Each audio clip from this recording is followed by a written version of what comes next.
نبی صلی الله علیه وسلم فرمایل تاسو کې مفلس څوک دی؟ اتدرون من المفلس؟ تاسو ته پته شته چې فقیر تاسو کې څوک دی؟ صحابه ویل د الله نبی مفلس من کې هغه انسان دی هغه څه پیسې نه وي، د سرو زرو روپیو سره نه د سپینو زرو روپیو سره هیڅ شی سره نه، دغه ته مفلس وایو. نبی صلی الله علیه وسلم فرمایل نظم په امت کې مفلس هغه انسان دی د قیامت په ورځ باندې به دون اعمال راوړي نیک نیک لکه د غرونو په شان، نیک نیک اعمال یې کړي دي، الله ته قبول کړي دي، هغه شرایطو مطابق یې کړي دي، الله ته قبول کړي دي، قیامت په ورځ ځان څه وړیم دي. لیکن څه چلې کړی شتم هذا ضرب هذا، دې سړي ته کنځلې کړي دي، رد بدې پسې ویلي، تهمت یې پې لګولی، غیبت یې پې لګولی، دا شتم دې ټولو ته شامل دی. اخذ مال هذا، دې سړي نه په ناحقه مال اخیستلی دی، دا سړی په څپېړه باندې والی، چې بېزې والی، کمزوری ورته ښکاره شوی دی او په هغه باندې ګزار کړی، شتم هذا، او دې سړي مال یې اخیستلی. د قیامت په ورځ باندې به دې انسان نه دا نیکیانې به اخیستلی کي، هغه ته به ورکېږي، دا به نه وي د قیامت په ورځ چې هغه ته وایي راشه لکه کنځلې ته کړې ده کنځل والا وکړه، نه هلته کنځلې نشته، راشه دې سړي ته څپېړه درکړې ته دلته څپېړه واله، دا څپېړه به دنیا کې ته اخلې،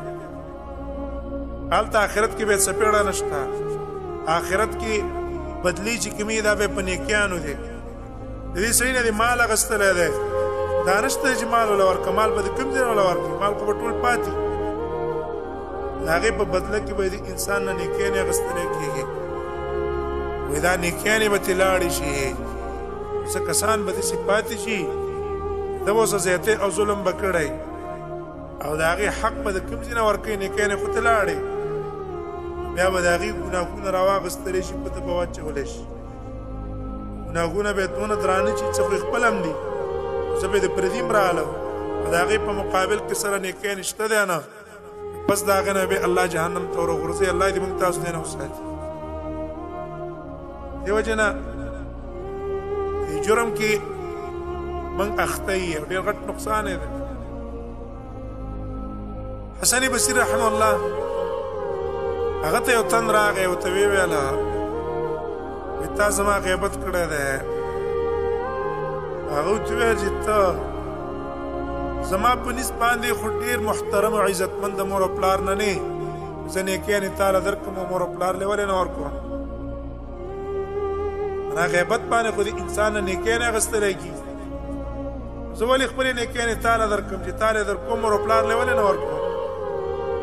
مور او پلار دی عزت پیدا یم د هغې په ما باندې حق دی، د هغې په کار باندې راشي. هغسې قول د عبدالله بن مبارک نه هم نقل دی. د وجه نه سفیان ابن عیینه رحمه الله هغه به ویل زه د چا د غیبت کولو نه خفه کېږم نه،